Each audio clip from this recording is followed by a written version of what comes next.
Hello, I'm Marcus Louth, and welcome to the Anomaly Project Breakdown, the show where we will look at some of the things we didn't get a chance to examine in our recent episode. Now, this past week, myself and STEVE MERA recently spoke to paranormal researcher and folklorist Andy McGRATH. Now, I recommend that you check out the episode in full because it makes for fascinating viewing. And we covered many topics, including connections in the paranormal world, cryptid creatures, and Bigfoot. Now, one of the things we spoke about was whether Bigfoot and similar creatures were flesh and blood creatures, or perhaps something more supernatural. And as you can imagine, there are compelling arguments that can be made on either side of that divide. What we're interested in here, though, is the apparent ability of these Bigfoot creatures to cloak themselves, essentially make themselves invisible. Now let's remind ourselves of Steve telling us about this. Reports of things where they are cloaked, that they've seen something or filming something. I've got about 3 or 4 videos that have been sent to me over the years. I think you may have seen some of these, Marcus. And these are videos of people out on location, and suddenly there's something. And to me, you cannot help yourself just think, oh, it's a bit like the Predator. It's kind of bending light around it. It is a lot. Now take a look at this video here. If you keep your eyes in the centre of the screen, exactly there, what you'll see is a figure that appears to be heading off into the distance, right there. But it appears as though it's cloaked in light. That light is cloaked and bent around it. Take another look. It's heading off into the distance, right there. Just take another look at that.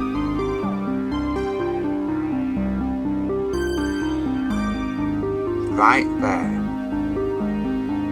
Now if you take a look at this footage, it's pretty much the same thing. Where that circle is, right within the middle there, you can see a figure standing. And it appears, once more, as if light is bent around it, as if it's invisible, as if something is cloaking it. And you need to remember that this footage was taken, and both pieces of footage, were taken in known Bigfoot locations where Bigfoot creatures have been seen previously. Just take another look at this once more. Right in the middle of that screen, you're going to see a creature, or a figure at least, right there, and it appears as though something is cloaking it, and it appears as though it heads off into the distance. Just watch right there.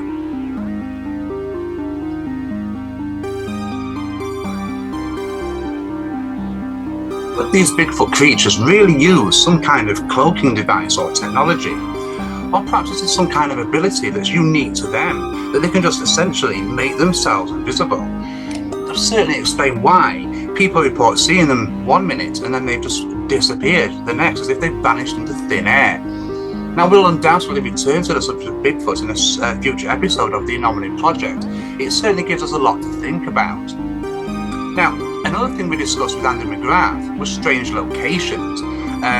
One location we mentioned was Cannock Chase in Staffordshire in England, and that is home to a plethora of paranormal activity, and these include sightings of UFOs, strange creatures, cryptids, even sightings of big cats. Now, as well as strange creatures, and we'll return to those very shortly, many people who have ventured onto Cannock Chase claim that they have experienced ghostly and haunting type encounters. In fact, Steve mentioned in our recent agenda show that when he was there, he witnessed such paranormal activity. Let's remind ourselves of what Steve said.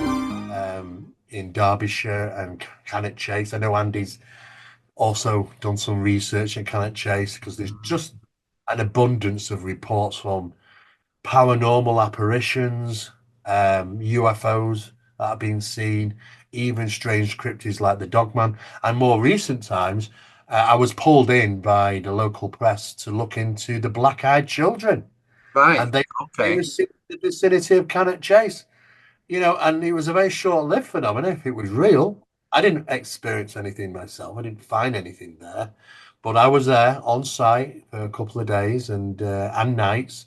And yes, it's an eerie place. It's got a lot of history. But we did capture some unusual paranormal things whilst I was there. Certainly strange recordings, ones I will never wrap my head around.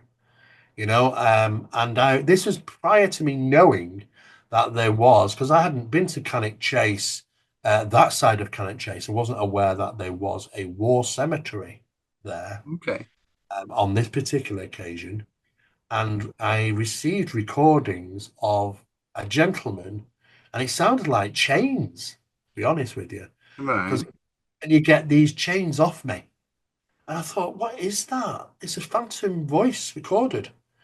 And I thought, well, it's not me and it's not anybody else. What the hell is that?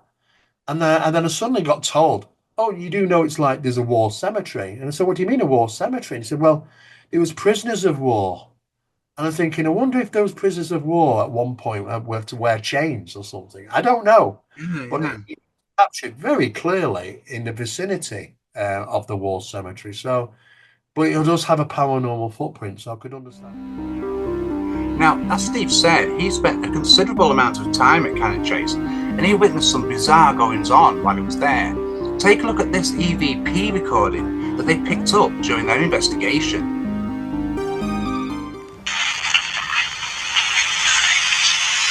It's like two voices, that. Yeah, that is two voices. That's two voices. Goodbye and good night. Goodbye and good night, definitely.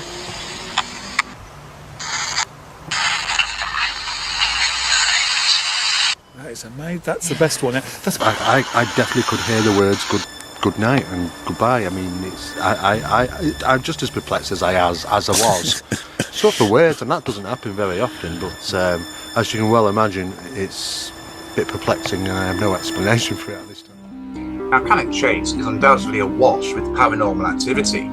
One of the strangest entities of Cannock Chase, though, is the alleged black-eyed girl, a menacing paranormal entity usually dressed in white with long dark hair and, as the name suggests, with gaping black eyes. Now, in October 2020, a recording appeared online claiming to show the black-eyed girl of Cannock Chase. Now, if I'm doing my job right in the edit, you'll be looking at this video right now, and as you can see, it's certainly very strange.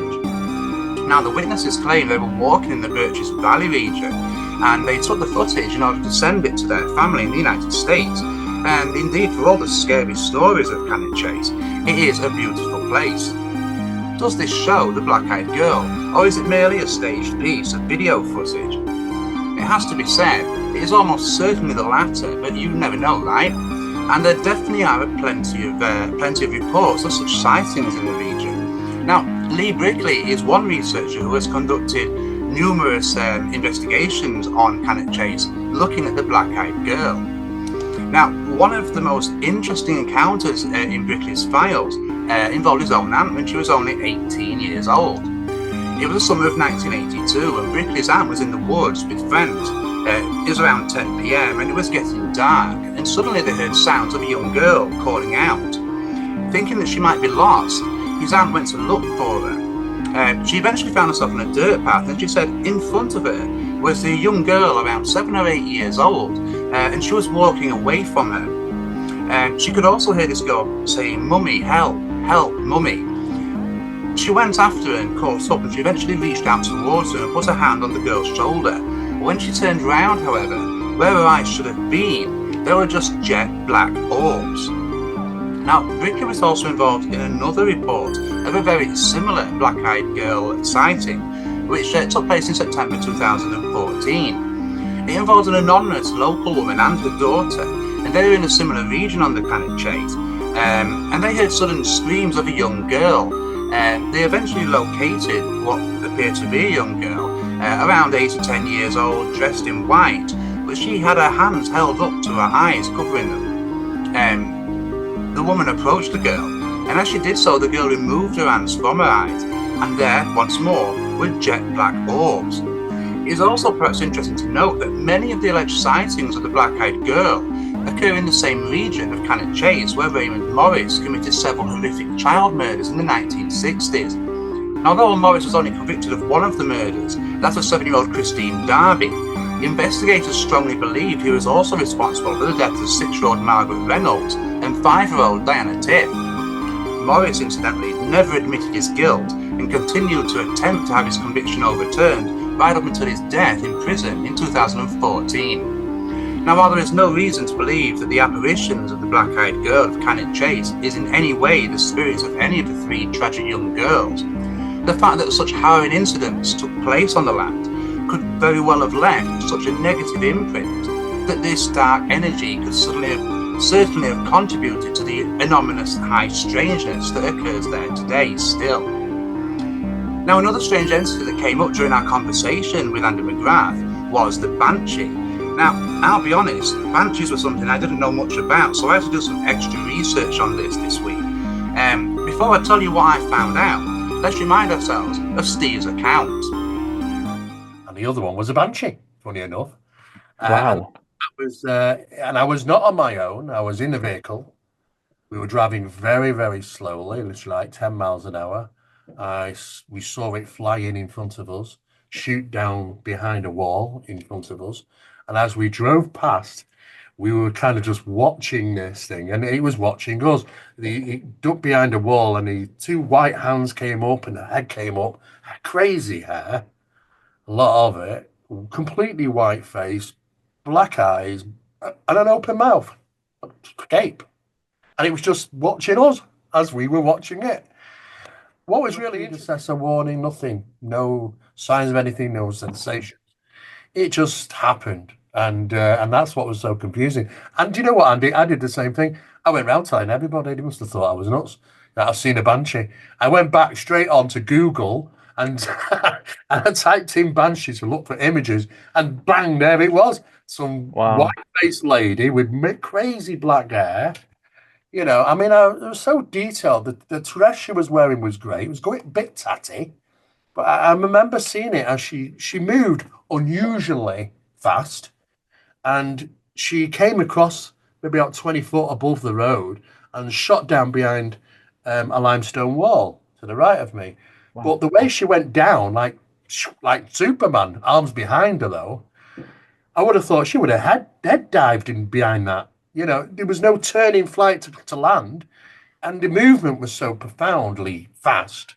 But I definitely remember seeing the dress wafting like this behind her as she travelled. Now, Banshee in Irish folklore, as Steve described, is often an elderly, haggard-looking woman with wild, straggly hair, usually dressed in a tattered dress. Now, it is usually seen as a prophet of doom or even death, and at least according to some legends, they attach themselves to families with surnames beginning with O or Muck. It is interesting to note that there are many legends from around the world of similar harbingers of doom.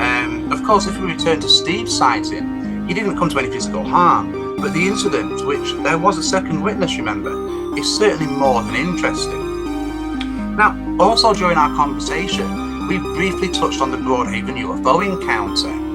Now, this is a fascinating case. Around 1:30 p.m. on 4th of February 1977, 14 children would report seeing a UFO land in broad daylight in a field across from their school. Now, 6 of them even claimed to have seen a humanoid figure in a silverish suit.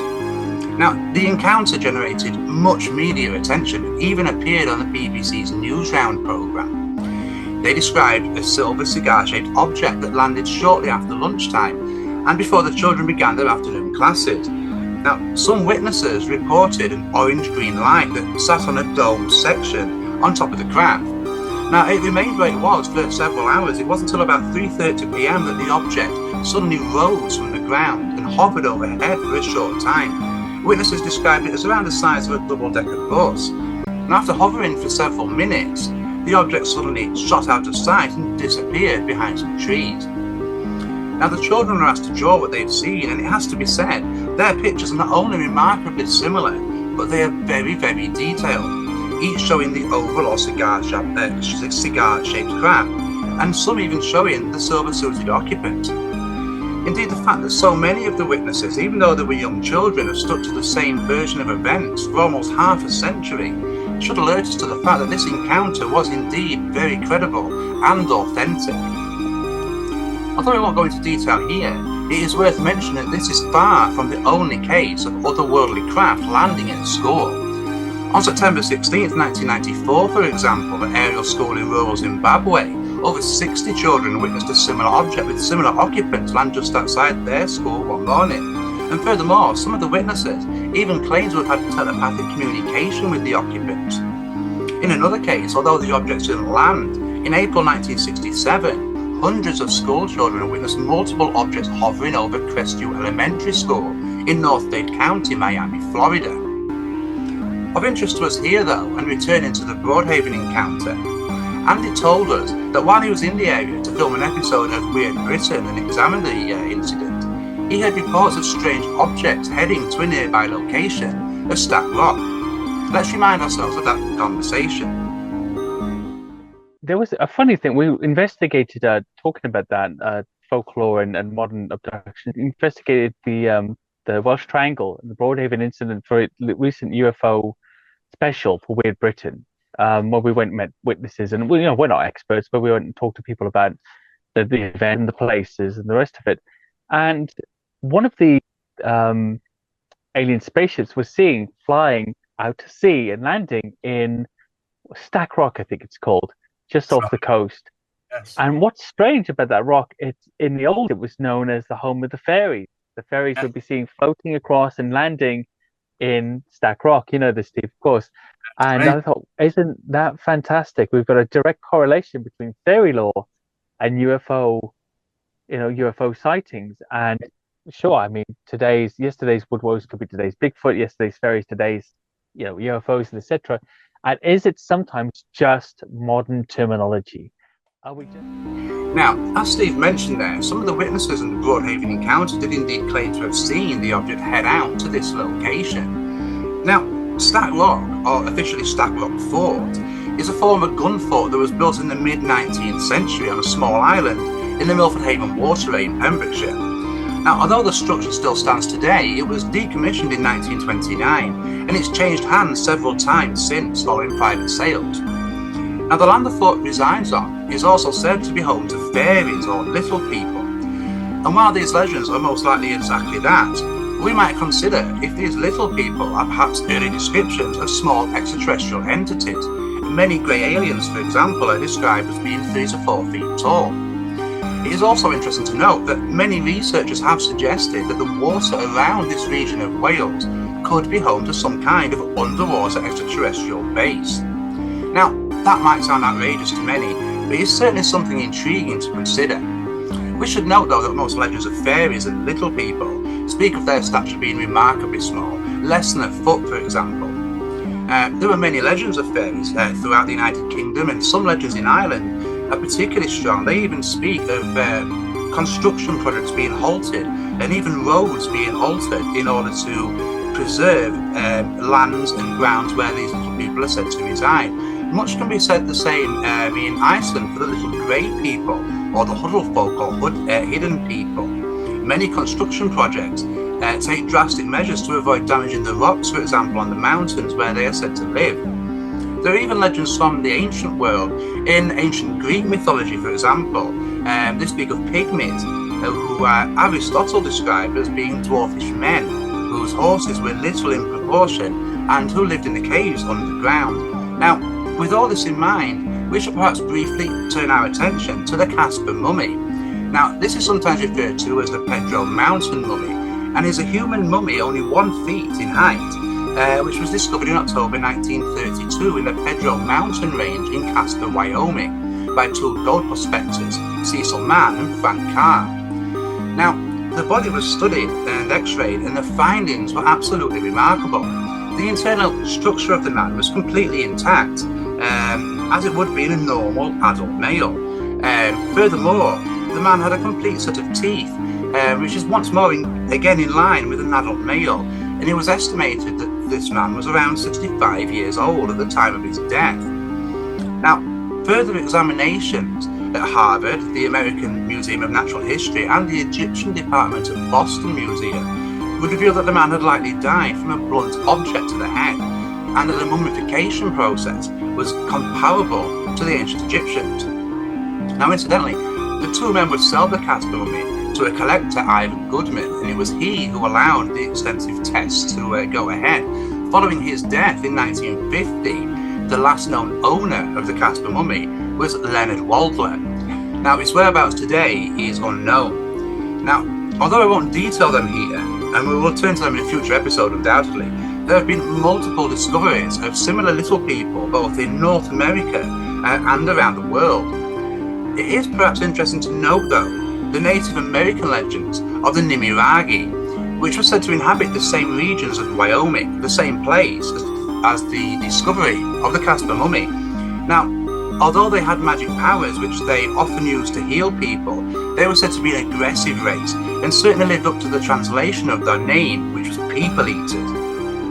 Now these legends state that should a human, for whatever reason, fall on the wrong side of one of these creatures, they would likely be attacked with poisoned arrows. Perhaps most intriguing of all though, these strange creatures would speak of how they would kill their elderly, and this was usually done with a sharp blow to the back of the head. Now obviously the comparisons to the apparent injury to the head of the Caspar Mummy should come out leaping back at us there, as well as why it appeared to have a fully formed adult body, essentially around 60 years old.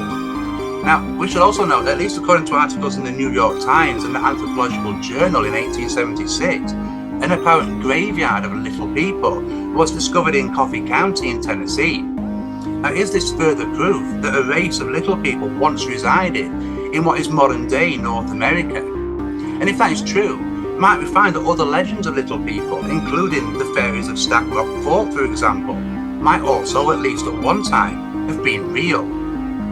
There is certainly a lot for us to get our heads around, and once more I highly recommend that you check out our full conversation with Andy McGrath for some thought-provoking commentary on the strange and the curious. Remember in the meantime to subscribe to our channel, follow us on social media, and check out the AnomalyProjectPodcast.com for further articles, news and updates. Until next time though, goodbye and take care.